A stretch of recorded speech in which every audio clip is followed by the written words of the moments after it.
e non puoi accedere a nessuno è importante. Poi vogliamo tu le legislature al massimo, se ne dura un anno, 2 anni,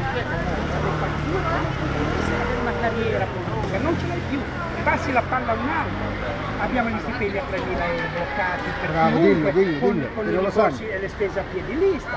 Io non sono per far soffrire la fama ai parlamentari, se un parlamentare si comporta bene, deve avere i suoi soldi, giustifica le sue spese. No, non è che prendi i voli low cost per fare l'europarlamentare a Bruxelles, a 80 euro ti fai votare 800 ma napolitano! E noi abbiamo degli esempi anche eclatanti.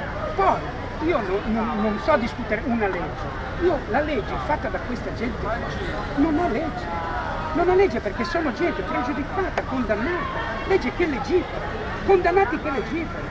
Allora io non posso sopportare che il ministro degli interni abbia una condanna passata in giudicato di 6 mesi per lesione a un poliziotto e faccia il ministro degli interni. Non è più possibile, devono andare via. Poi ci metteremo a un tavolo e decideremo che tipo di elezioni insieme con la Lega. Cittadini informati, un'intelligenza collettiva.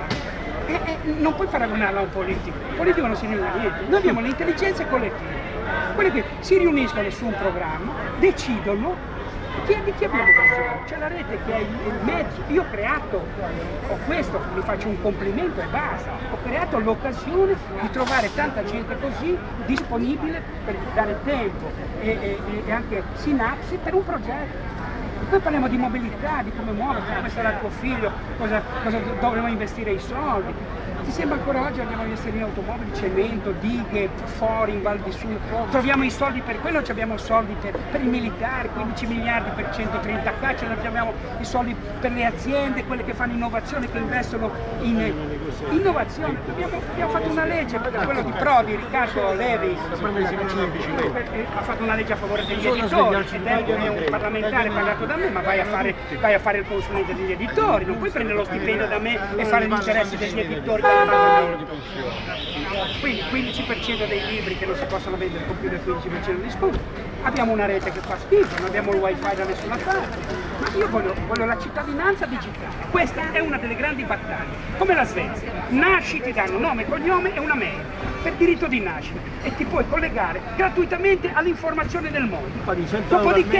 Dopodiché ragioniamo. Quando tu hai l'accesso libero all'intelligenza del mondo, allora poi possiamo collegarci insieme e fare un programma per questa nazione che è fallita. E noi vai lì, la legge elettorale, non serve, non c'è né elettorale, non c'è legge, non c'è il Parlamento, sono parole vuote, non c'è nessuno.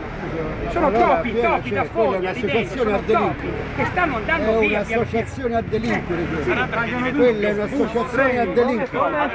È un'associazione a delinquere. 1 miliardo di euro. A noi ci fanno pagare tutto, pure quando andiamo al bagno. 1 miliardo di euro di rimborsi elettorali. Ecco perché sopravvivono queste merde qua. Date da noi con le nostre tasse. Ecco, noi abbiamo delle zone inconsapevoli ancora. Finanziamo questo, finanziamo i loro giornali, finanziamo i politici, finanziamo i partiti, 1 miliardo. 1 miliardo agli editori, 1 miliardo al politico. 1.300.000 persone vive di politica. 1.300.000 persone.